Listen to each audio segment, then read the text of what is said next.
Are you a burnt out overachiever buried in responsibilities? Do you miss laughing with your friends, just laughing from the gut? Do you feel like life's passing you by? If you've been wishing for some kind of shift, you're in the right place.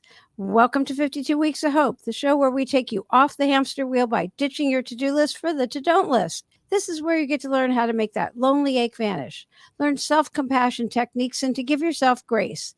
I'm Lauren Abrams, and I get to help you feel that magic again since going through my own dark night of the soul, so you can learn from my experience and the mentors and experts I meet along the way. And today we're talking to author, inspirational leader, and your advocate for joy, Lisa McCourt. Are you exhausted by everything going on? Who isn't, right? What if it's all meant as some opportunity for you to increase your level of consciousness and capacity for joy? Lisa's a joy trainer and is here giving you soul cures and tools to give yourself not only grace and to give yourself the compassion you deserve, you also get to transform these times into a spiritual transformation and generate joy from the celebrated joy school guru herself. Welcome to 52 Weeks of Hope, Lisa. Hope and joy. Yeah. That was fun. Yeah. I'm so happy to be with you. I know. I'm so excited to meet you. And a mutual friend said, oh, you have to meet Lisa. And I start reading about you. I'm like, oh my gosh, I can't wait to meet you.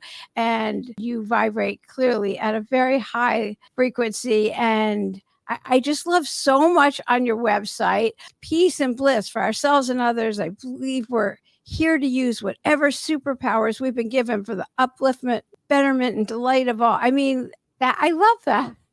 You good. You're doing it.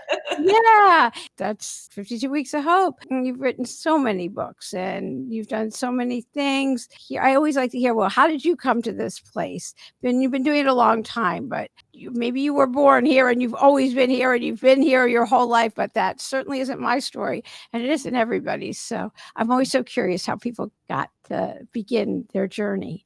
Yeah, I know it. And I think that going back to like how we were born, so often when I talk to beautiful, light-hearted souls like yourself, there's a, oh yeah, me too, around just feeling like an alien in the world growing up. Yeah. Like my sensitivities, my proclivities, the way I saw things and understood things just felt like I was completely alone on this planet of others, and then we go on in our journey. And I always say my very, very, very first glimpse that there was like other people like me. Somehow at age 14, I got my hands on a Wayne Dyer book. It was his very first book. That's how old I am.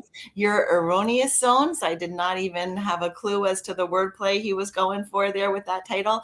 But in my little 14-year-old diary, I just copied pages and pages and pages of that book. And I know that that was the beginning of what became just like a lifelong passion. After I exhausted Wayne Dyer, I found out, oh, this just represents a whole category of books and teachers and understandings that I could explore. And I went on to study Buddhism and comparison religion in college and get as much as I could in the background of the Vedic teachings and the Bhagavad Gita and just loved all of that. Did transcendental meditation for a long time. My day job was in publishing, so that was great. But people didn't know, I still had like the double life for a long time because that's so funny. You were like quiet, this clandestine. Like, keep going. I love that. Yeah, I didn't have any friends who shared my interests at all back then. And then I think I was mentioning to you, I had written some children's books early in my career that had become very popular, and I had a lot of opportunities to go speak at conferences and schools and events. And I always got in under the guise of creativity because that's what people expect an author to come talk about.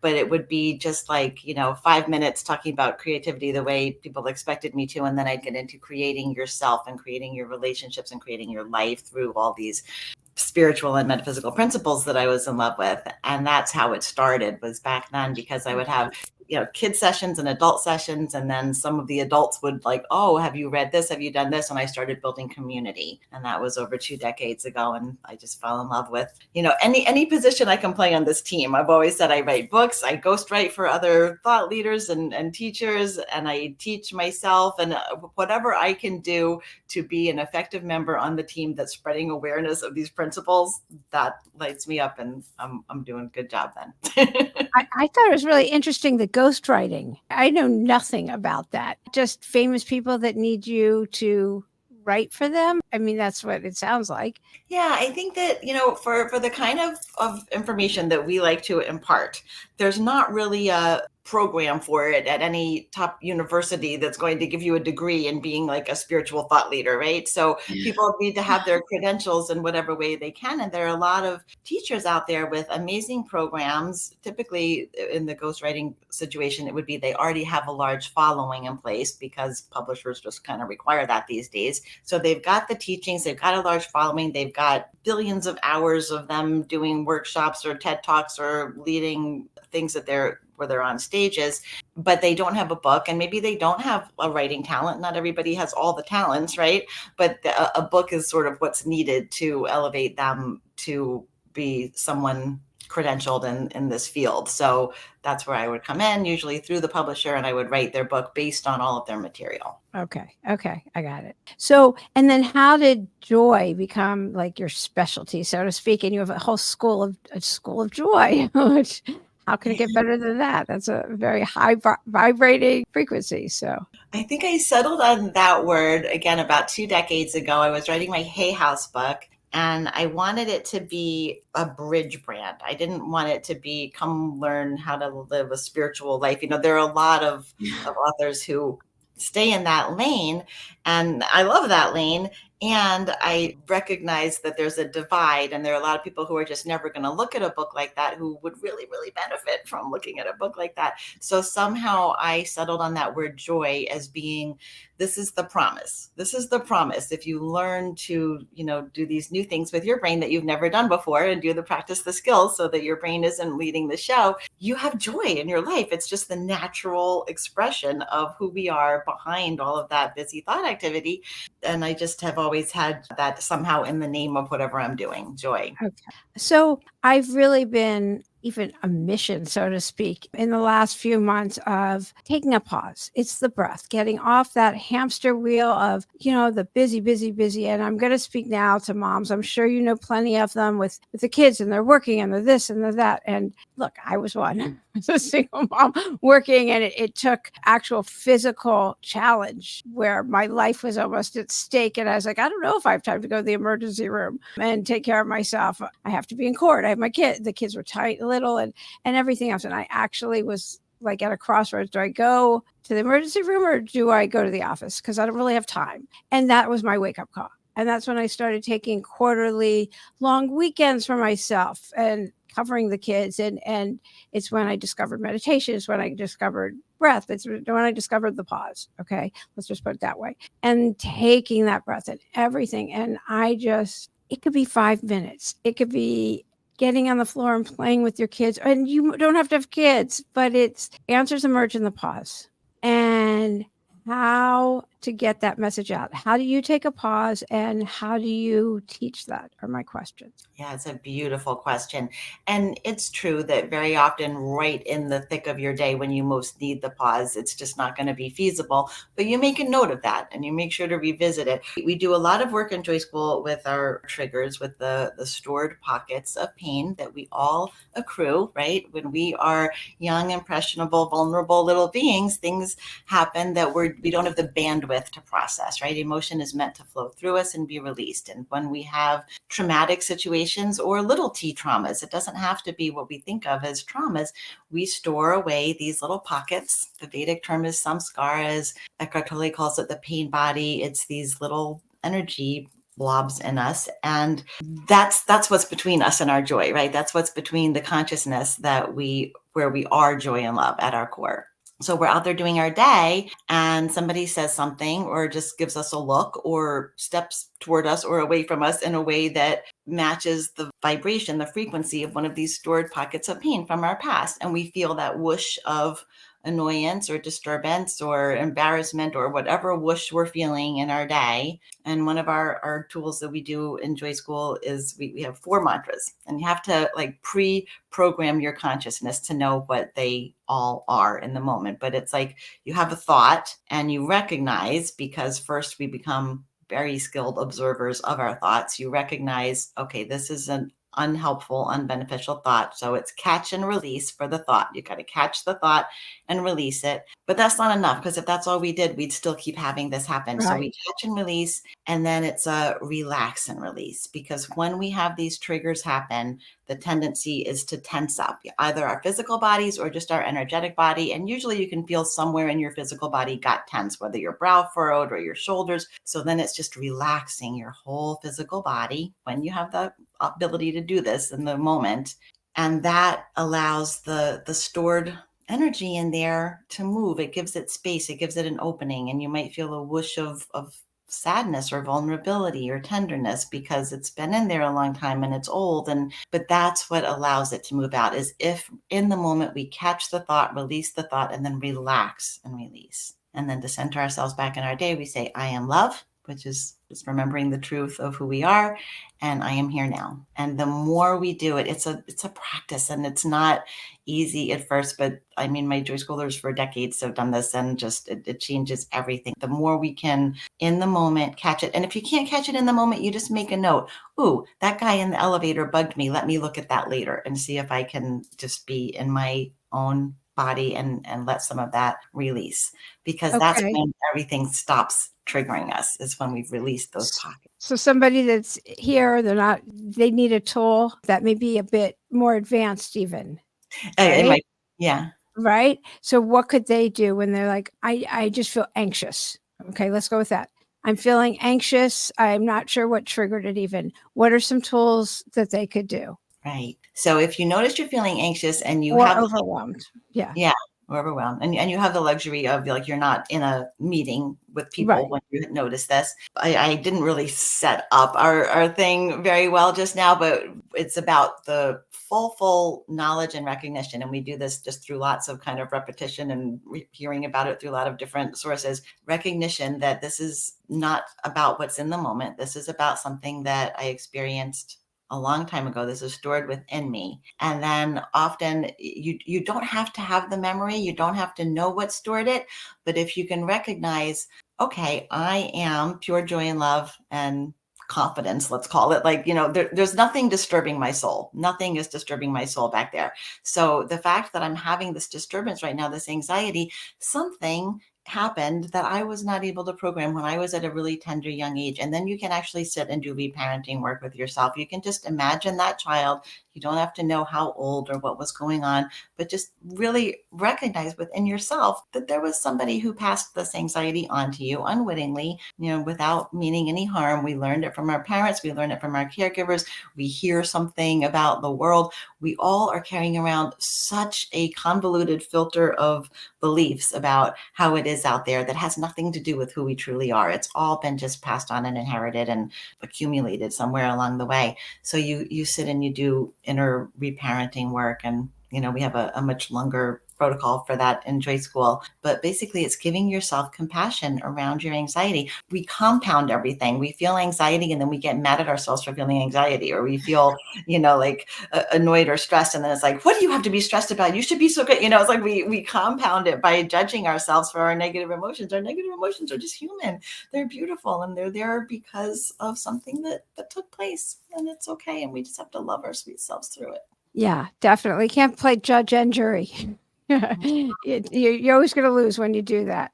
Buddhists call Definitely. it the second arrow. It's like we have the arrow of whatever initially was harming us, but then we harm ourselves by judging it, or judging our reaction to it, or feeling like it shouldn't have happened. And it's just another arrow. We don't need. Yeah. Things that you do on a daily basis. Do you meditate? Do you journal? Yeah. I'm not journaling currently, but I've journaled all my life on and off. That's been a really, really important practice for me. I journal when there's something up that I'm trying to figure out, whether it's Yeah. a career move or, whatever it is. I'll journal to get really some clarity around the different thoughts and ideas going on there. But journaling, again, is like brings you into the mind, and I'm much more about listening to that like inner wisdom now that's behind the mind. So Mhm. I think I've put aside journaling a little bit for that reason, that I just want to know what's behind that clear little whisper that you have to silence all the other voices to hear. Yeah, definitely. So somebody who they know they're not aligned with who and what they're really here to be, but they're afraid to take that leap, or they're not even clear what it is, but they know they're not doing what it is. What would you tell them if they're just afraid?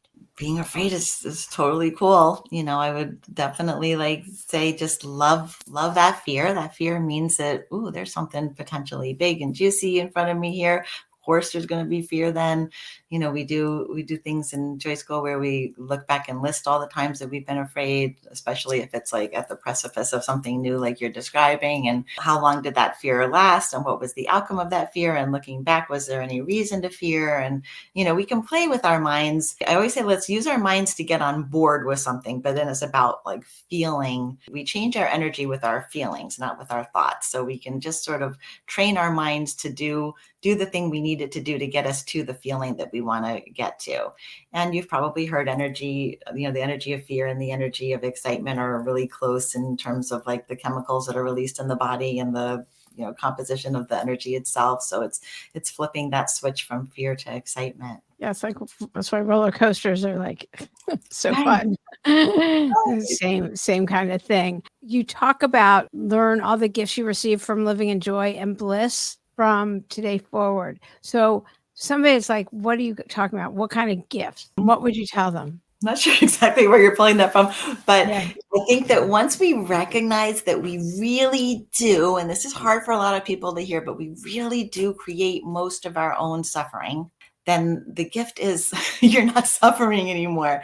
And I always say in Joy School, we travel two parallel paths. We're going to learn the art and skill of inner peace and happiness. And everybody is conditioned to think, once I get that partner or that job or that paycheck or that degree, then I can be happy. We're used to looking at all the things out there to make us have the happy feeling inside. It's a backwards equation. We have to learn how to have the peace, the joy, the calm in our inner landscape. And then that energy goes out and so effortlessly starts changing everything in our external landscape. So if we have to use that as the carrot for doing the kind of hard spiritual practices, because it's not easy, right? Spiritual practices, it's a discipline, right? I mean, Buddhists teach like fasting or refraining from talking, not because food is bad or talking is bad, but as a way to, when you have an impulse to do this thing, don't do it. And that's how we train ourselves, and we train up our consciousness to recognize, hey, I fasted, or I did that silent meditation retreat, I can do this. And the big this is take control of the thoughts that are going past our brain, because it's so easy to onto them. And that's what that's what our society does. So it's kind of a hard skill to master. I'm not going to say, it's easy. It's kind of hard, but gifts are, you feel so good inside. Oh, yeah. You're released from that feeling at the mercy of things out there and the mercy of your mind. You're above all of that. You're so much bigger than all of that. And once you rest into that part of your consciousness, life is joy.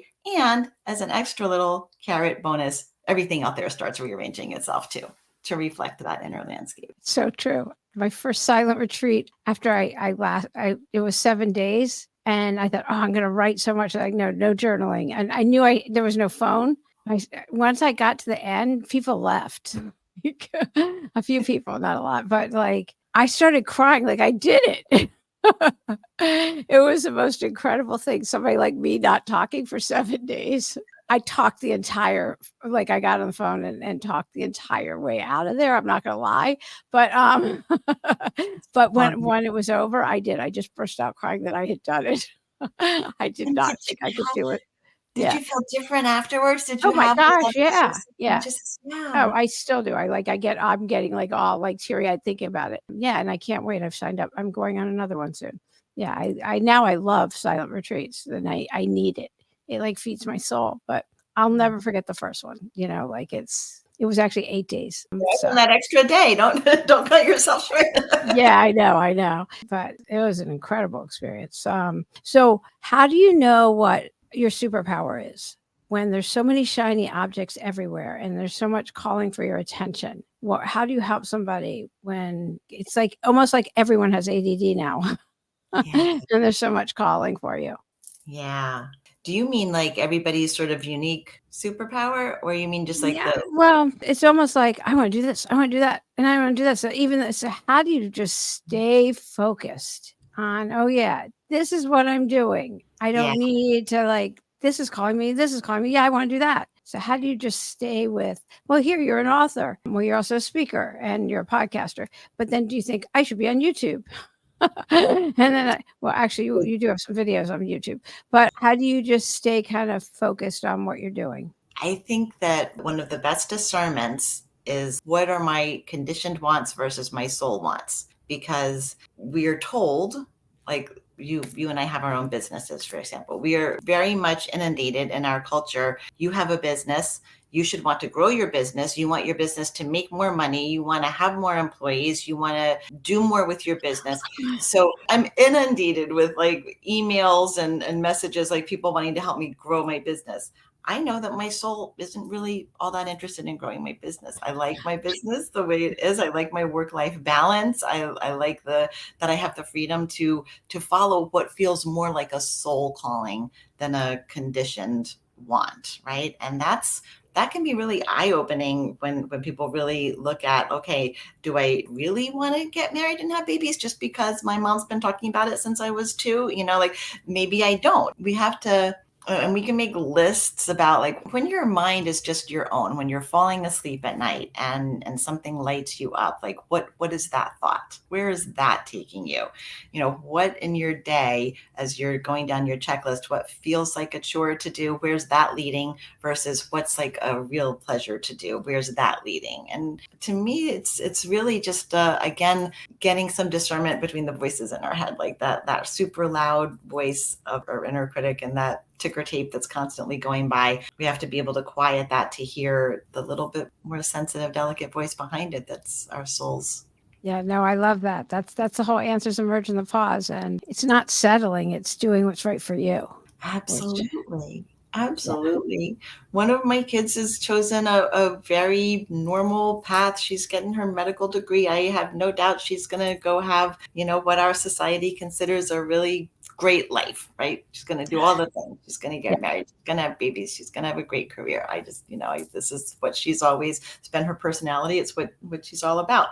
My other child, no, she's got a soul calling that is so off the beaten path, and I don't know what exactly it's going to look like, but I have to just relax and rest. And her life is going to be very different from my other daughter's life.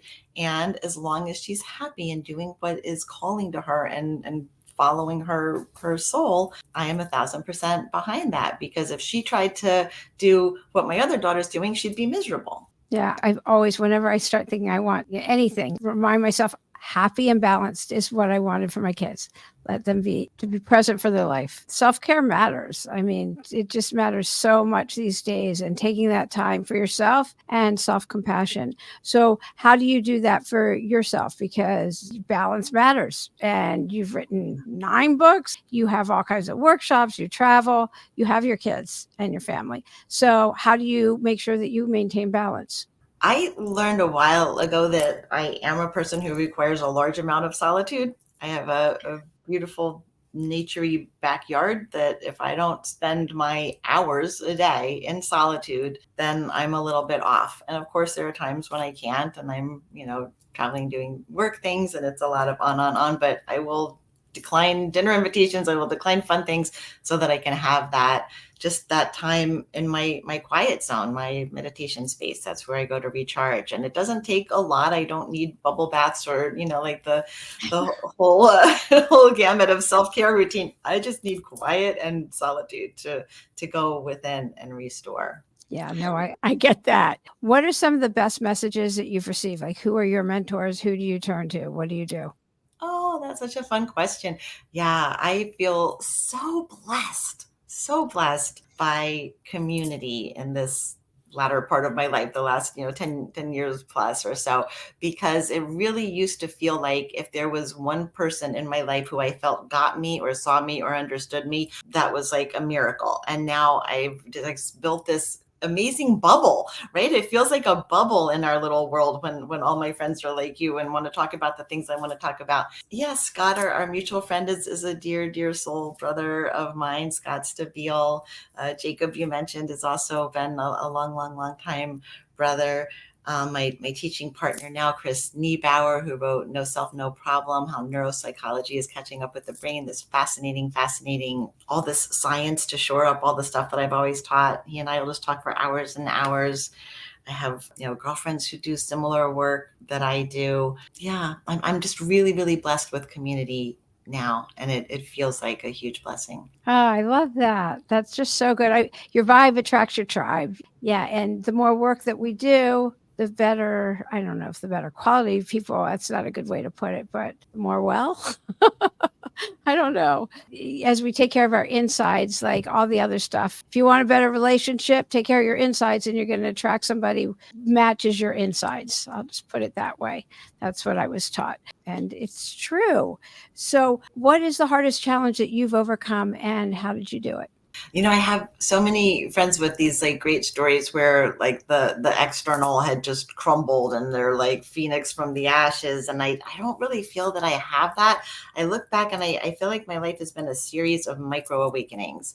And my most painful times were really internal painful times because I was conditioned from a really early age to smile and be pleasing and make everything nice for everyone around me and don't have needs and don't express what might be better for you and just please everybody. That felt like a matter of survival in my formative years. So I carried that through my young adulthood. So I found myself in a lot of, situations you mentioned about like how your vibration attracts your relationships. I've had 2 marriages that went south, but it was because we attract puzzle pieces, right? We attract, if you're an overgiver, you're going to attract an overtaker. And so much of my very, very, very much, I am here to just do anything to make you happy ways left me super, super depleted and really unhappy inside. And I don't think I even knew that was the case. And just, it was really for me through teachers and books. That's why I'm so passionate about teaching and writing, that I started to see, to realize how unhappy I was in these different situations in my earlier life. Only when that's why I always talk about we have to change the internal landscape to create differently out on the exterior. Once I changed all that up, yes, the husband that I attracted and the relationships with my friends and peers and my career, everything just is 1,000% different than the life I used to live. You act like that's nothing. That's a lot. I was great at inauthentic happiness. I think I always looked happy. I was really good at that. Yeah, everything's fine. Everything's fine. That's what I grew up. Everything's fine. We didn't talk about our feelings. I have to Google feelings charts sometimes to be like, oh, there's so many of them. I don't have to as much anymore, but like early on. No, that's a lot. 2 marriages to learn how to be your authentic self, not have to wear the mask. And oh my gosh. And to change it completely and to peel away the layers of, I think that's a lot. You don't need to be a phoenix coming up from the ashes. Or in Scott's case, to have both your parents, at 14 taken. And I mean, you don't need that kind of, nobody goes through life unscathed. Right. And for some, it's obvious. And for others, you can't see it. You can't see what's going on inside them. I think it's a matter of doing the work and getting to be there's a reason authentic was the word of the year last year, right? I don't think anyone wants to talk about the weather or, it just gets old. I love that. And it is like, once we learn, then we get to teach those coming behind us. And, that's kind of how it works. So it's probably why you're so successful at what you're doing. Do you have a message of hope you want to give? A message of hope. Yes. I feel like when I'm left to just sort of have one sort of parting thought, there's this term, and we've touched on it with self-care, and I feel like it's become so cliche, this idea about self-love, but it really is. If you're just going to focus on one part of all this, just one thing, just find a way to learn to be more compassionate with yourself. I mean, I'm saying this to your listeners now, just hear the voice in your head, take some distance to watch the thoughts that are going by. We bring so much additional interior muck into our worlds with that voice in our heads, which goes on to create all these problems that we have out here. The whole game of whack-a-mole could basically be avoided avoided if we would learn to be more compassionate with ourselves and not let our thoughts take us down all these dark roads. It's going to be different for everybody. Got like a million tools for it in Joy School, but there's no one size fits all, because we're all sort of hard on ourselves in different ways. And it always seems legitimate. We always feel like, oh, don't tell me I'm not a failure. I can look out at my life and point to this and this and this and this and show you why I'm a failure. And it's about recognizing that all of those things, all that evidence you're pointing to just arose from this belief that got lodged in there somewhere about you being a failure. It's not true. It never was true. It's a belief that you absorbed, that you went on to create from and form a life around. It's not you, so we have to be compassionate with ourselves. I love that. And as Lisa's talking, for anybody who's listening, not watching, which I think is probably most people, but Lisa keeps putting her hand on her heart. And that's very much an act of self-compassion when you do that. You breathe and put your hand on your heart. I love that. That is so great. So Lisa's author of Free Your Joy, as well as many other books. And she has all kinds of programs. And of course, the Joy School. And we have all her links and everything else below. And she's got all kinds of programs that are amazing. So is there anything else I didn't ask you that I should have asked you? And we'll be done. You'll be like, Lauren didn't ask me this. No, I love everything Lauren asked me. Okay, good. Well, this has been so great. Thank you so much for being a guest today on 52 Weeks of Hope.